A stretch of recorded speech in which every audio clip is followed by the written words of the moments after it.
आम ओडिशा एक एपरी राज्य जहाँकि प्रत्येक वर्ष विभिन्न प्राकृतिक विपर्ययर सम्मुखीन हुए। बन्या, बात्या, मरुडी, हिट वेव सांगक काल बैसाखी। वर्तमान आपन देखुथिबे प्रत्येक दिन कलाहांडिया मेघ आसुची, ता सह भीषण वर्षा, बिजुली, घड़घड़ी रे बहु धन जीवन नष्ट होउची। तेबे एते सब प्राकृतिक विपर्ययरु आज आमे जानिबा सबुठारु अधिक जीवन नष्ट करुवा प्राकृतिक विपर्यय बिजुली विषय रे। बिजुली घड़घड़ी केमिति हुए, काल बैसाखी कौन, बिजुली दाउरु आमे केमिति बंचिबा और आम ओडिशा कहीं सारा भारत गोटे उदाहरण भाव में नि जाउची, ता विषय रे डिटेल डिस्कशन करबा एई वीडियो रे। नमस्कार ओडिशा, स्वागत करछि मो चैनल ओडिया रे ज्ञान। आपण जानिले आश्चर्य हेबे जे बिजुली एक एपरी प्राकृतिक विपर्यय जहा द्वारा सबुठारु अधिक जीवन नष्ट होइଥାଏ। NCRB national crime record bureau report अनुसार 2001 रु 2019 मध्य पाखापाखि 45,000 लोकंक मृत्यु हो सारी बिजुली मारिबार। प्राकृतिक विपर्यय रे प्रत्येक 3 जन रे जनक मृत्यु बिजुली मारिबार होइଥାଏ। भारत रे सबुठारु अधिक लाइटनिंग होउथिबा राज्य हला उत्तर प्रदेश, बिहार, ओडिशा, झारखंड और वेस्ट बेंगल। 2019 रे इंडिया रे सर्वमोट 64,55,000 थर बिजुली स्ट्राइक करथिला। एवं आपण जानिले आश्चर्य हेबे आम ओडिशा रे 9,296 बिजुली पड़थिला। किंतु मृत्यु मामला रे सबुठारु टॉप रे अछि उत्तर प्रदेश। 2019 रे उत्तर प्रदेश रे 224 डेथ होइतिला। ओडिशा रे 129 जन मृत्युवरण करथिले। 2019 मे मासरे जेतेबेले साइक्लोन फनी आसीतिला सेतेबेले ओडिशा रे 1 लाख रु ऊपर शक्तिशाली बिजुली स्ट्राइक करथिला, किंतु कोनोसी जीवन हानि होई नथिला। मयूरभंज, केन्दुझर, सुंदरगढ़ भलिया उत्तर ओडिशा रे बिजुली रो प्रभाव अधिक। तेबे आपण मानक मनरे प्रश्न आसीबो जे साधारणतः उत्तर ओडिशा रे बिजुली रो प्रभाव काहे के अधिक होइछ। एहाकु बुझिबा आगरु आसंतु बुझिबा बिजुली कोन। निज पेन को मुंडरे किछि समय घसिला परे ताहाकु जदि गोटे कागज टुकुड़ा पाखकु निया जाय ताहाले ताहा मैग्नेट परिका काम करे एवं एही प्रक्रिया मेघ मानकर अधिक परिमाण रे होइଥାଏ।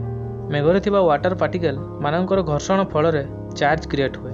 सेही मेघरे एते परिमाण रे चार्ज क्रिएट हुए कि से सेही चार्ज को मेघ बाहर को छाड़िबाकु चाहे एवं आम पृथ्वी हेउची सबुठारु अधिक चार्ज रो कंडक्टर। सेहिति पई बादल रे थिबा चार्ज जेतेबेले पृथ्वी रे निकटतर हुए सबुठारु कम डिस्टेंस रे थिबा जिनिसकु से हाई वोल्टेज चार्ज को छाड़ी दिए, जहाको आमे बिजुली बोली कहिथाउ।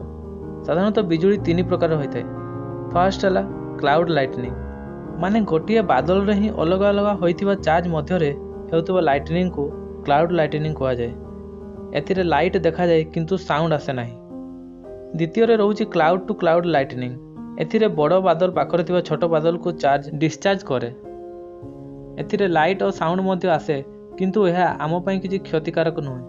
तृतीय रे रहउची क्लाउड टू ग्राउंड लाइटनिंग। सबुठार क्षति पहुंचाउथिबा लाइटनिंग होउची क्लाउड टू ग्राउंड लाइटनिंग। मेघर तळ भागरे नेगेटिव चार्ज थाए एवं आम ग्राउंड पॉजिटिव चार्ज होइଥାଏ।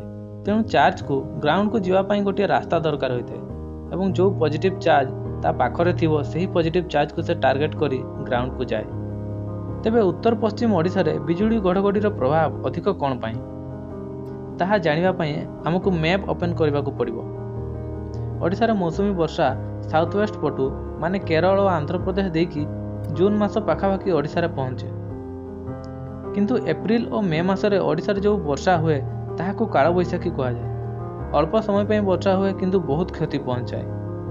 तेबे उत्तर पश्चिम ओडिशा रे काल बैसाखी हेबार मेन रीजन होइଥାଏ छोटानागपुर प्लेट्यू, जहाँकि ओडिशा, पश्चिमबंग, बिहार, झारखंड व्यापीछि। ओडिशार उत्तर पश्चिम अंचल रे अधिक पहाड़ रही, बंगोपसागर रे ठंडा वायु और ग्रीष्म समय रे ओडिशार टेम्परेचर 40 डिग्री रु ऊपर। एही कारण बादल सबु एही पहाड़िया अंचल रे आसी जमा हुअंती और वर्षा करथांती। यह आमर दुर्भाग्य जे आम ओडिशार भौगोलिक स्थिति ही एपरि जे सब प्राकृतिक विपर्यय ओडिशा होछि हॉटस्पॉट। किंतु वर्तमान ओडिशा सारा भारत पई गोटे एग्जांपल साजिछि, कारण ओडिशार डिजास्टर मैनेजमेंट सिस्टम बहुत उच्च कोटिर। सबुठारु अधिक बिजुली ओडिशा रे ही पड़े, किंतु मृत्यु मामला रे ओडिशा बहु पछरे अछि। ओडिशा सरकार बहु पदक्षेप नैछन्ति। जो अंचल रे वर्षा बिजुली बात्या हेबार थाए सेही अंचल गुड़िक आगुआ सूचना दे दैथांती एसएमएस किंबा सोशल मीडिया माध्यम रे। आपण निजे देखिथिबे वर्षा आसीबार 40 रु 45 मिनिट पूर्व आपण को मोबाइल रे नोटिफिकेशन आसीजिवो एवं सतर्क रहिबा पई कुहा जायथिवो। एसबु संभव होइछि लाइटनिंग डिटेक्शन सिस्टम द्वारा। जो एरिया रे अधिक लाइटनिंग हुए सही एरिया मानक लाइटनिंग डिटेक्शन सेंसर को इंस्टॉल करा जायथाय एवं सही एरिया रे मोबाइल नेटवर्क मध्ये ता सहित जोड़ा होइछि, जहा फल रे आगुआ मेसेज आसीजिवो आपण को मोबाइल रे। एहा होछि सरकारक पदक्षेप। तेबे आपण केमिति बिजुली रु सुरक्षित रहि पारिबे ତାହା ଜାଣିବା ନିହାତି ଦରକାର।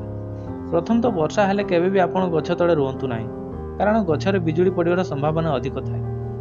ଯଦି ଖୋଲା ଜାଗାରେ ଅଛନ୍ତି ତେବେ ସେଇଠି ହିଁ ମୁଣ୍ଡ ତଳକୁ କରି ବସି ପଡ଼ନ୍ତୁ। ଯଦି ଘର ଅଛି ତେବେ କବାଟ ଝରକା ବନ୍ଦ କରି ଘର ଭିତରେ ରୁହନ୍ତୁ।